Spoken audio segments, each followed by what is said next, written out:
There he is. Nice.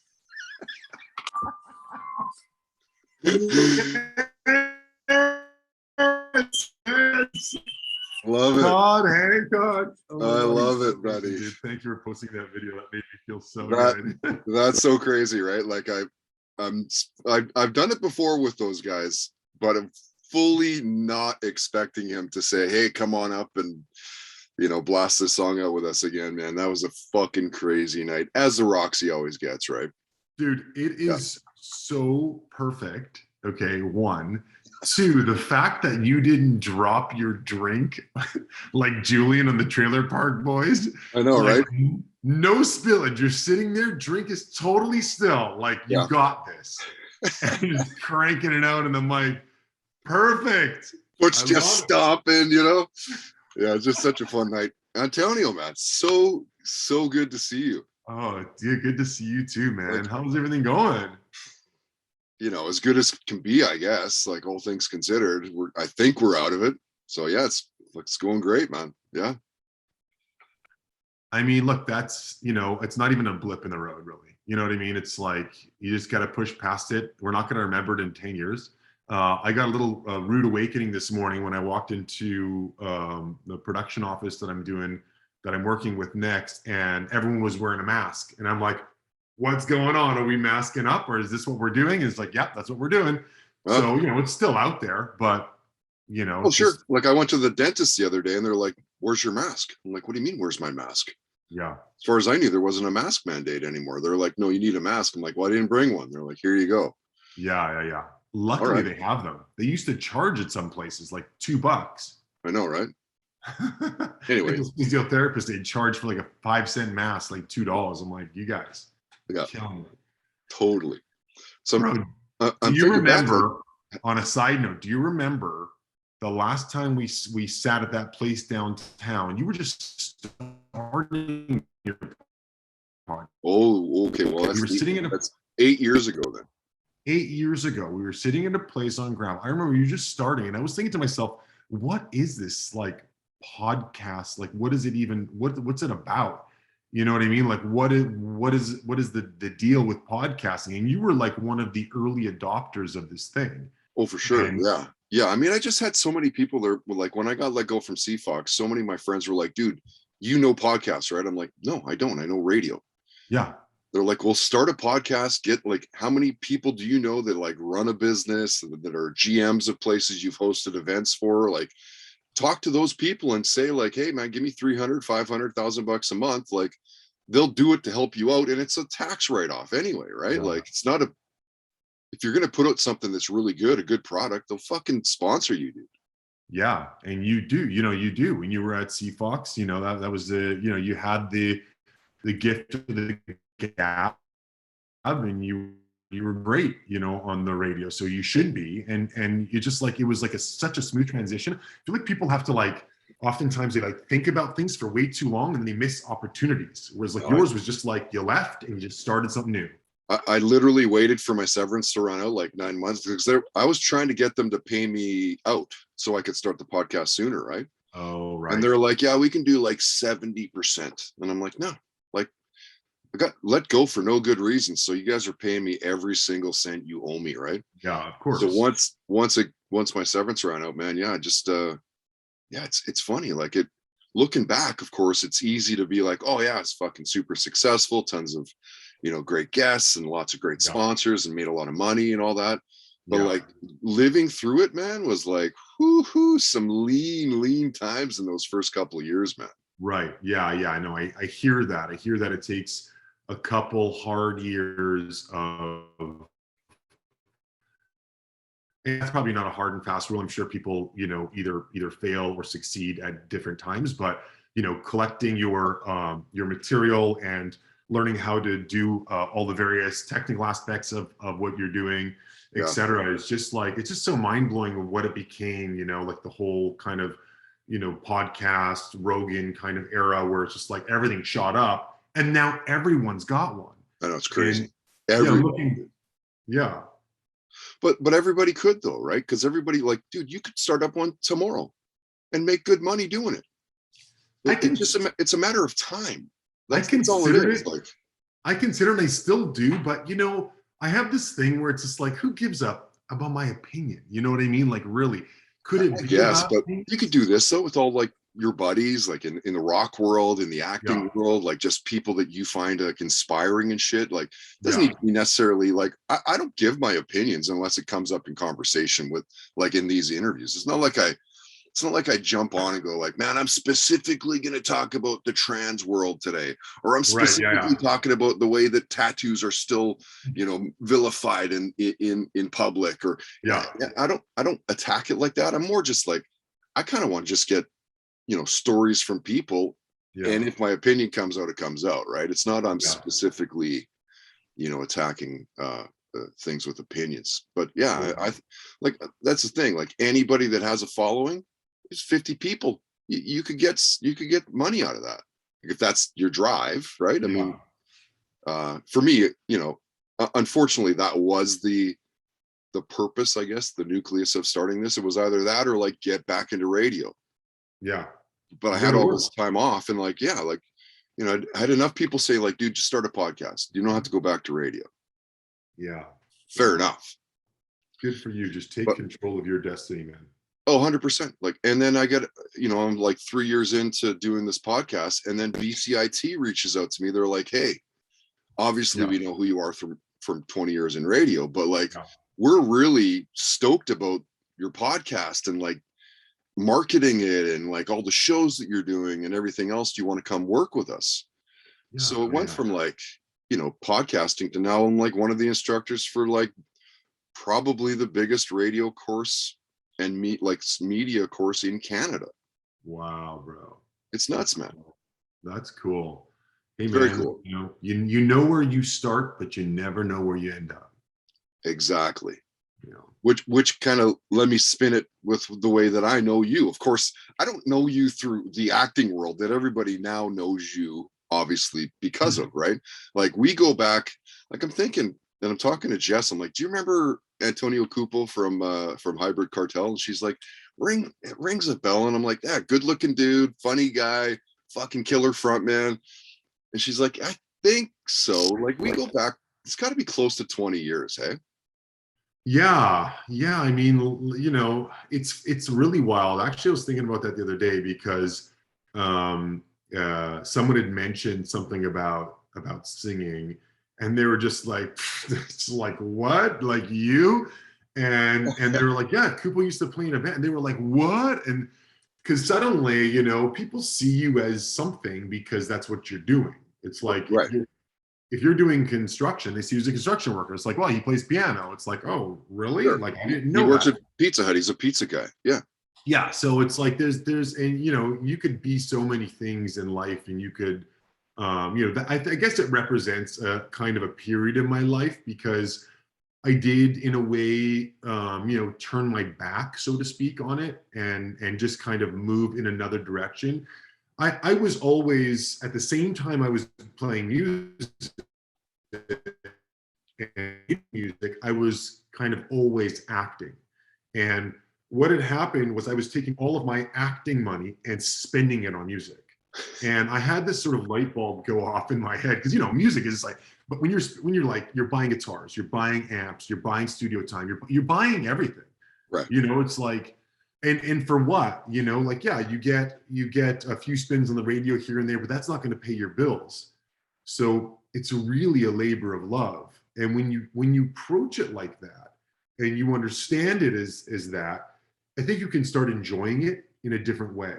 But if you're trying to make money from it because that's all you want to do, you want to play rock and roll, that's kind of like and maybe it sounds a little bit like a kind of romanticized notion of wanting to play rock and roll and being very poor is actually the real case, because that's usually how it plays out. Right. It's a grind the whole time. Like the grind never stops if you're in a band like that, right? It never stops. Never. It never stops. And I remember we were like, even before Hybrid Cartel, we were like making mixtapes, like our songs, like putting it together on cassette tapes with a band called Starfly. And we would go in the lineups. we would go in the lineups of like the Roxy or whatever when bands are playing. We just like hand out tapes. Yeah. And people would take these tapes and put them in their cars. And 3 years later, be like, oh my God, I still have that, that mix, that tape that you guys made. I have it in my Chevette. You know what I mean? It's just like everyone had a Chevette back then, right? It was just like or a Cavalier with like a cassette player. And it was and so like, wild.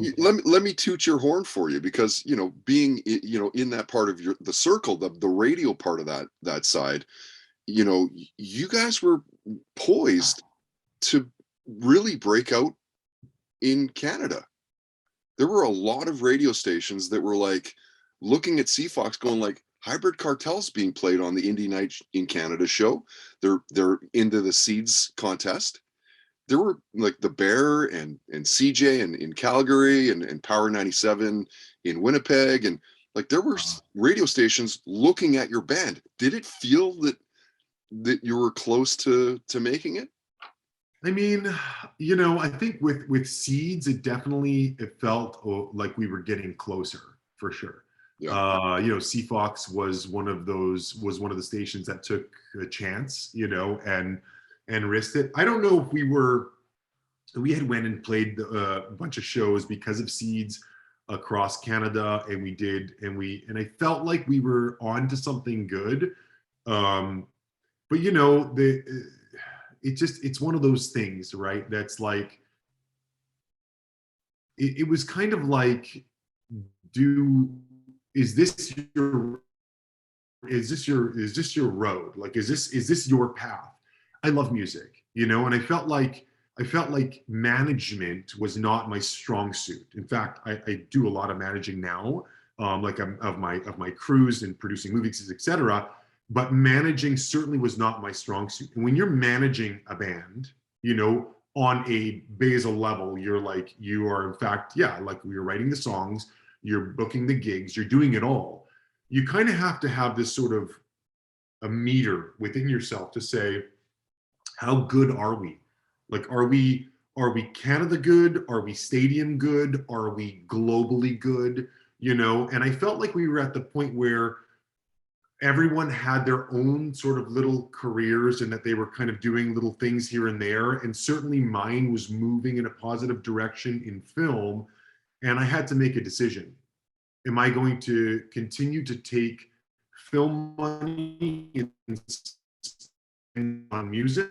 Or am I going to cut my losses and focus on an art that I am solely responsible for? So I'm not towing any weight. It's only me. If I choose to get up in the morning, if I don't choose to get up in the morning, I will be the benefactor of those successes, so to speak. And also the person who will be the only person responsible for my failures. And it was kind of a light bulb. I was just like, what am I doing? And I just started acting more. And I kind of switched gears on the band scenario, and I started writing, but also because I started traveling a lot, and I went to Italy and I worked in film over there for several months, and it ended up being an 8-year stint. So it was like, I came back to a radio scene that was completely different.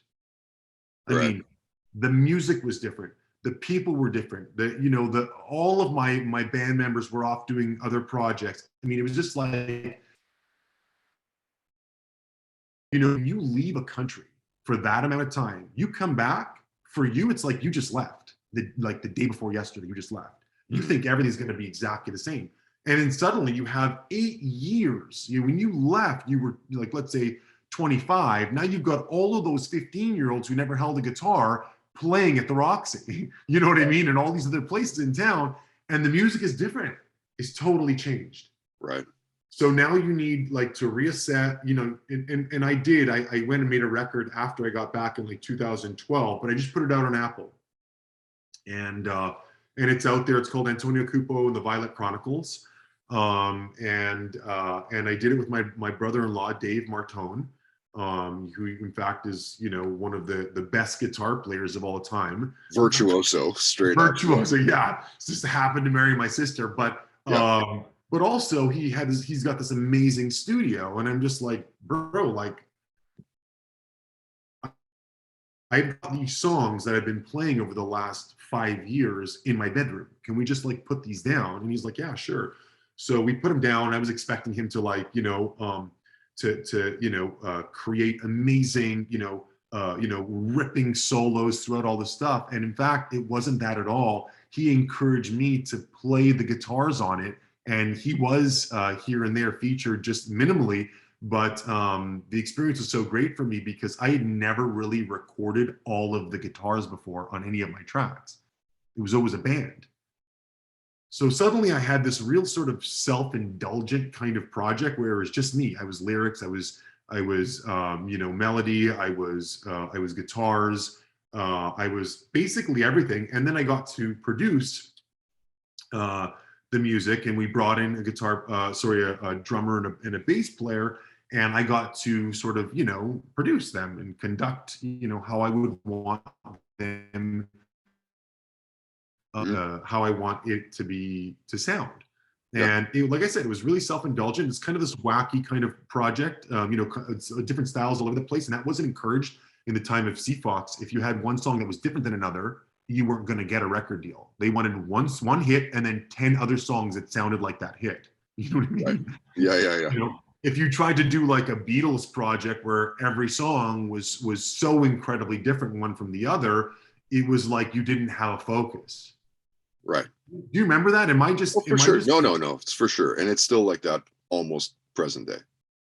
It's so freaking sad because I remember sitting in rooms with writing partners going like, no, this one sounds too different. It's like too poppy, or it's got, the chorus is too wild or outrageous or different.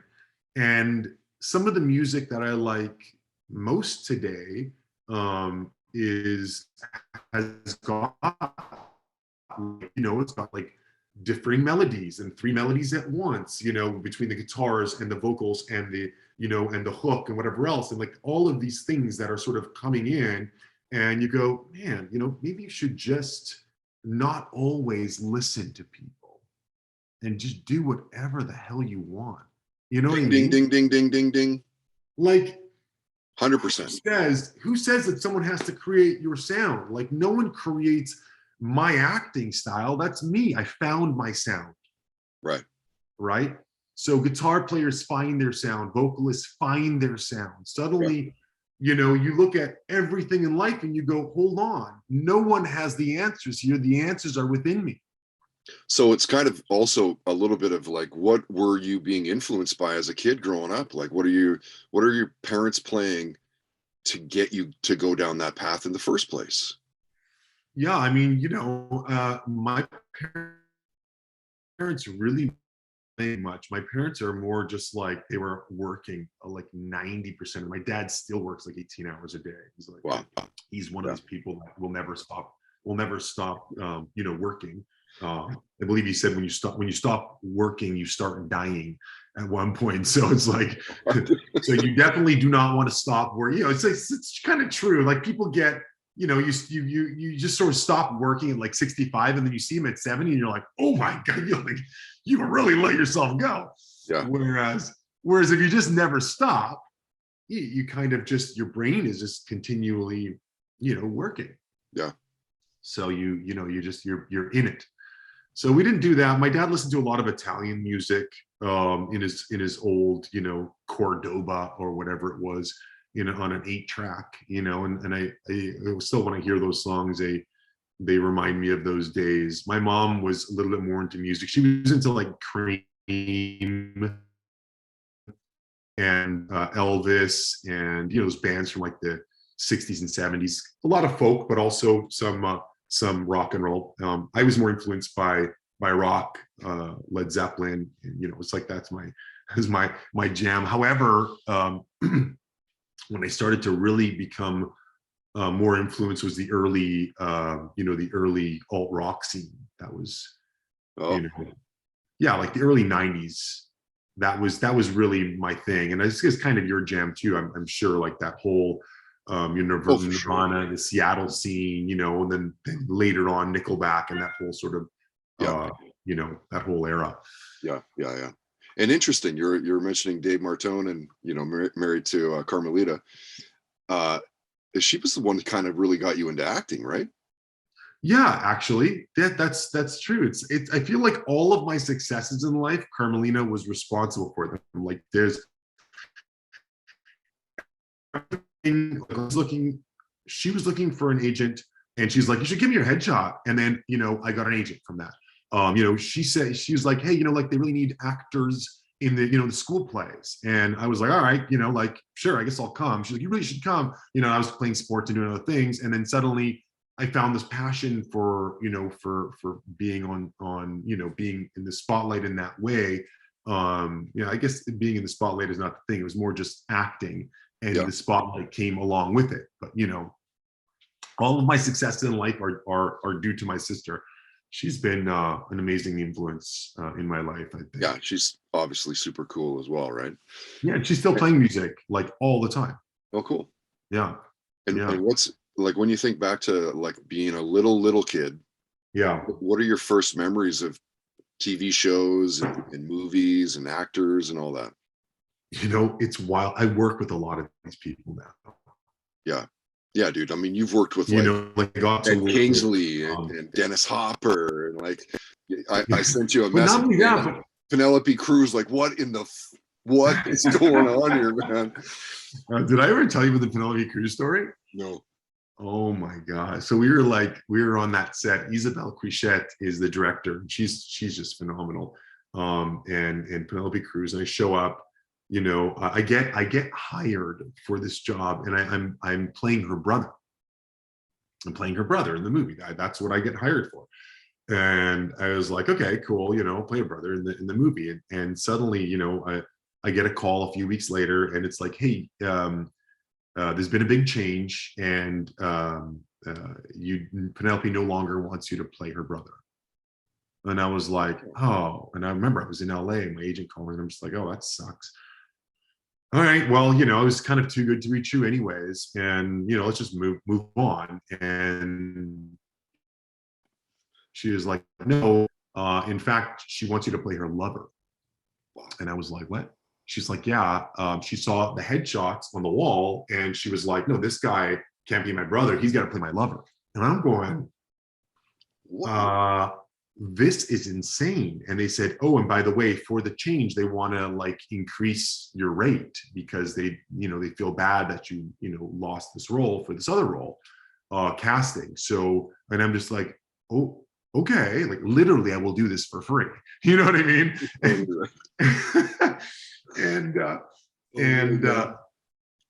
So then I finally, it's like a month and a half away or something. So it's some time, and I'm just working out like crazy. I'm playing her lover. It's going to be this like grandiose sex scene. This is like my, is that they always say Brad Pitt was discovered for his part in Thelma and Louise, where he's like, plays like the guy with this six pack in the hotel room there. Yeah. I'm like working. Yeah. So I'm working out every day, just killing myself in the gym. And I show up on set, and Penelope's there, and we're like ready to start. And the director's explaining the scene, and it's in the bathroom, right? It's just like this sex scene in the bathroom. And I'm like, okay. So I said, she goes, yeah, throw her up on the counter, and then you have sex with her here on the counter. I was like, okay, but where do you want me to take off my shirt? And she's just like, what?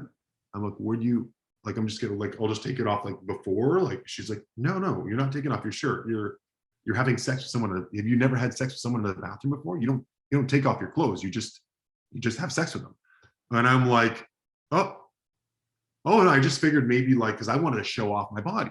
I was like, yeah, this is going to be amazing. I've been working out for like, a month and a half, killing myself in the gym. I'm taking like branched chain amino acids, protein powder, creatine, like I'm going through the list. She's like, no, you keep your shirt on, bud. Yeah, she's like, no, keep your shirt on. And actually, oh, like this that's great. Sucks. Like this is like, it's got to be better than this, right? So anyway, so we start the scene, and she goes, and I'm making out with Penelope in the bathroom, and I sort of go halfway with things. I'm not really too, I'm just kind of feeling it out to see how it's going to go. And the director goes, cut. She goes, cut. Antonio, for us, the breasts are very important, And I'm like, well, for us, they're important too. You know, she's from Spain, right? She's like, Yeah. for us, they're very important. Can you take the Penelope breast in your mouth? And I'm like, excuse me? I said, What? is Penelope okay with that? I turned around and Penelope's like, yes. And I'm like, Oh, I was like, okay. I mean, this is the, you know, the, I guess this is the stuff they don't teach you in acting class. You know what I mean? yeah. So anyway, we Wow. go ahead and do the scene, not to get too graphic. We get all the bits and pieces the director wants that don't end up in the movie. But it's an incredible experience all the way around. And I got to meet Penelope, of course, and you know, that was before. Yeah, you sure did. Oh yeah, of course. She was really embarrassed. It was funny because I'm like, she's a big star, right? And I'm just a guy from Vancouver, and I'm like, she's like, I'm not used to doing these kind of scenes. And she goes, it's never uncomfortable for me. And I said, just don't worry. Just think about how lucky you are to be doing this scene with me. And she started laughing. That's great, man. That was the icebreaker. Yeah. Which of the roles, because of course we've seen you in so many cool shows. Roland Goff, by the way, Peacemaker, fucking deadly, man. That series is like tight. But which of the roles that you've played like have been your favorite? And I know it's fucking hard to ask and it's tough. It's like they're all your kids and everything, but like, is there one that stands out above the rest? You know, I mean, Peacemaker was pretty awesome. Yeah. I got to say that it was. Yeah, it's like, and it was recent, so I remember that being you know, a really great experience. And you know, if anyone hasn't seen it, they should definitely check it out. I think it's one of those shows that is it's kind of that tongue-in-cheek humor that makes for really good TV if you get it. You know, I've had people even just say, look, I don't get it. And it's because they don't guarantee there's people that don't get it. Yeah, they're like, they don't get that kind of humor where it's like it's meant to be like a farcical or play on itself or funny, you know? Right. And John Cena is funny, and James Gunn is funny, and they think that shit is funny, so they make it, you know? Right. But I did a project a while back that I really enjoyed too. You know the Soska sisters? Oh yeah, local, yeah. Yeah, local directors. I did that movie American Mary with them. Okay. And I played I played like this like sleazy bar owner. I don't know what they saw in me for this role. Clearly it was a stretch. Right. You know, a lot of sleazy bar owner. No, just kidding. So I did this movie with them, and the difference was on a movie like that is it was a true labor of love. So it's like, it's the pet project where it's like, I'm like, I want to bring my own costumes for the movie. They're like, yeah, sure. I want to bring my own jewelry for the movie. Yeah, sure. And I got to go back into my wardrobe and pull out boxes from like, you know, years earlier of like, you know, this is a jacket I wore at a show at the, you know, at the Commodore, or this was this is a pair of jeans that I wore, you know, at a show. And I have this like collection of all my old rock stuff, you know, because there's rock gear. You remember that? Of course. You know? Yeah. You have the belt with the buckle and the boots and the jeans, and you know, it's like, I mean, we had a whole shtick, you know, and it was great. And I got to dress myself and create a character that I thought was kind of something that I didn't, you know, I'm not normally able to do because so many people are pulling strings on film sets. Mm-hmm. Right? And this one I had power to do something different. Yeah, which is cool because of course you don't get that very often. I'm not sure. They're probably like, yeah, dude, just bring whatever you want for wardrobe. No, and that's kind of why I started even producing, because, you know, like I had an opinion about stuff, but you know, the scariest thing for a producer is an actor with an opinion. Like, you never want to be an actor with an opinion. You want to be an actor that knows his lines, that shows up on time and says his lines on cue.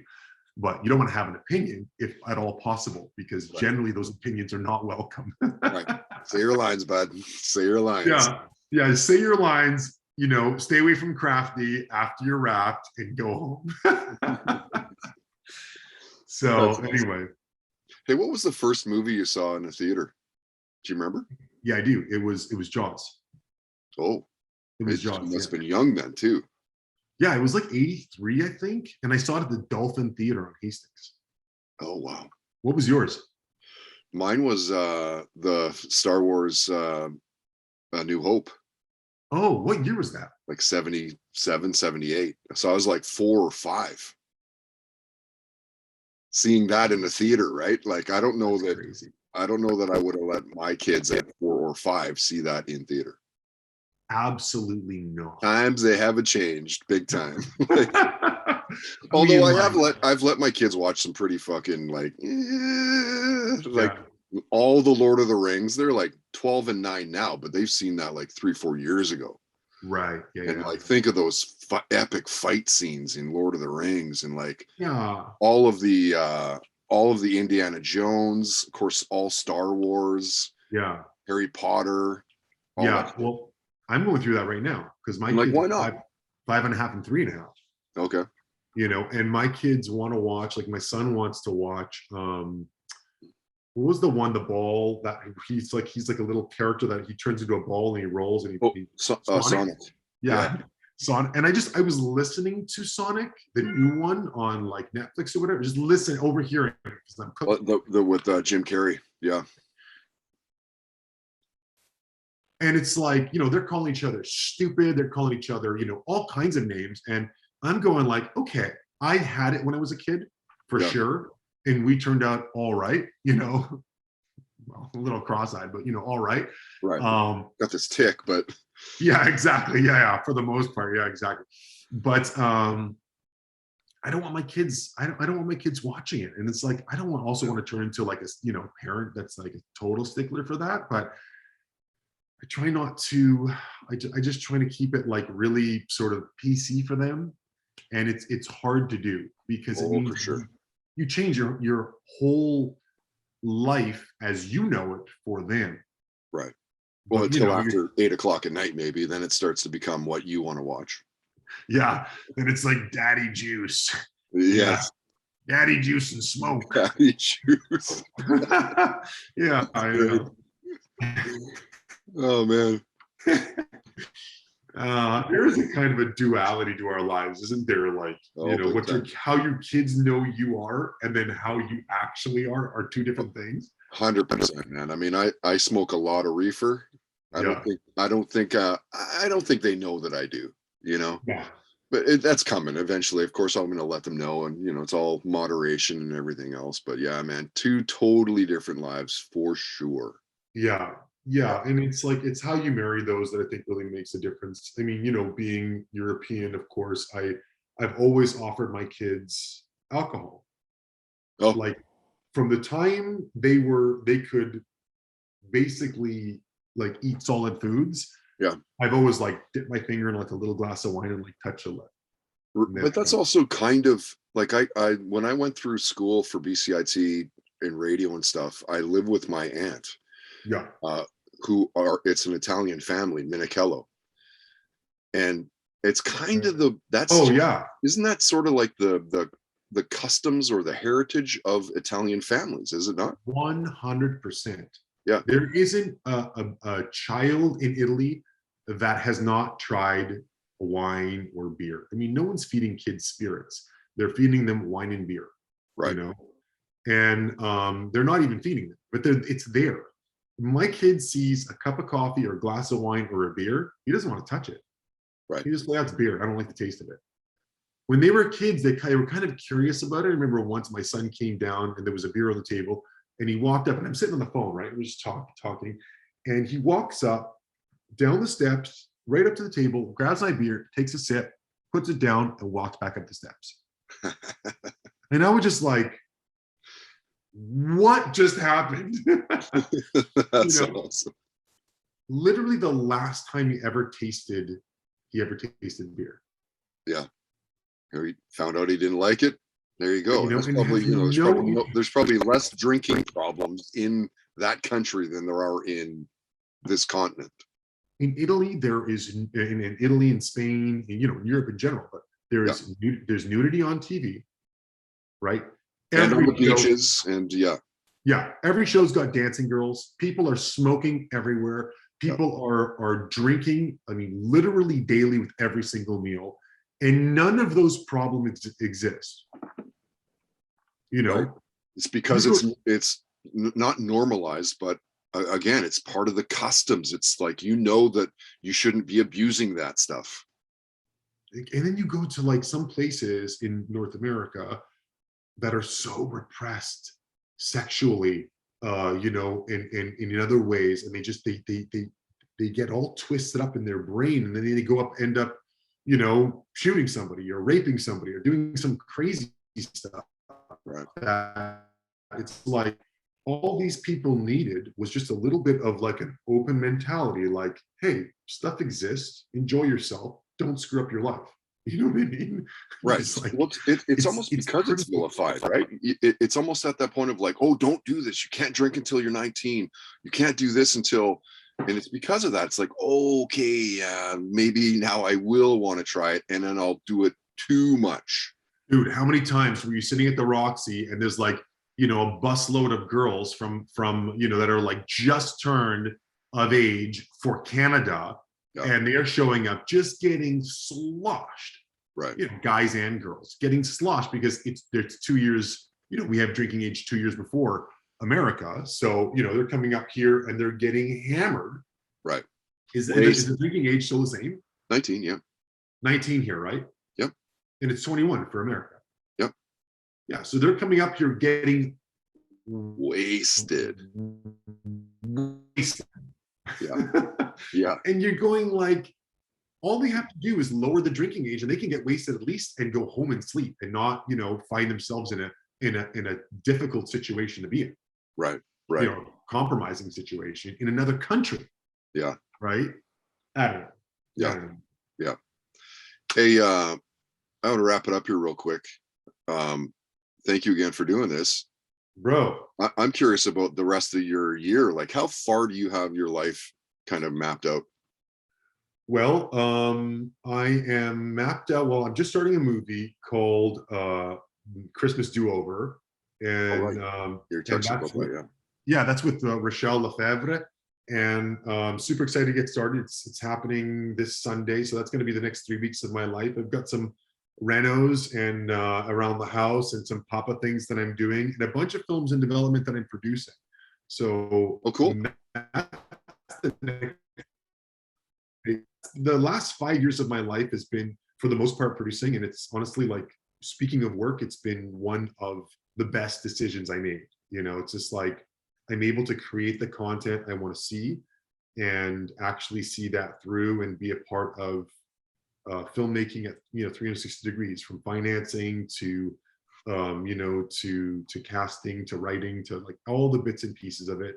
Wardrobe. And, what's that? I said wardrobe. Wardrobe, yeah, as well. Yeah, actually, yeah. Thankfully, the network that I work predominantly with, which is Hallmark, they're so you know, attuned, and they really like having a hand on things like wardrobe, so I don't have to decide every piece of clothing down to the socks. But Right. it's just such a rewarding experience, and you know, I've always found myself to be you know, more of a crew member than a front man. Yeah. And even though I played a front man in both in music and in as an actor, but Yeah. you know, it's really good just being a part of a team. You know what I mean? Yeah, for sure. Absolutely. Yeah. And really exploring that. Are you living here in Vancouver still? Where are you? I am. I'm back in Vancouver. Yeah. After several years in Europe, I finally just said, you know, I want to raise my kids here. Yeah. Yeah. I don't blame you, man. One of the best cities in the world, right? I 100% agree with you. Yeah. I think it is one of the best cities in the world. And I think all it takes is one sunny spring day to remind you of that. And it's coming. Oh, it's all coming. Well, let's grab beers and hit a patio now that you're back in the city. Yeah, I'd love to do that, man. Looking forward to it. Okay, bud. Well, I'll keep in Perfect. touch, and I'll let you know. I'll tag you and stuff when we're chucking this around online. You're easy to find. Of course, it's just your name, Antonio Cupo, on Twitter, Instagram. Have you got a website you want me to push as well, or? No, I don't really.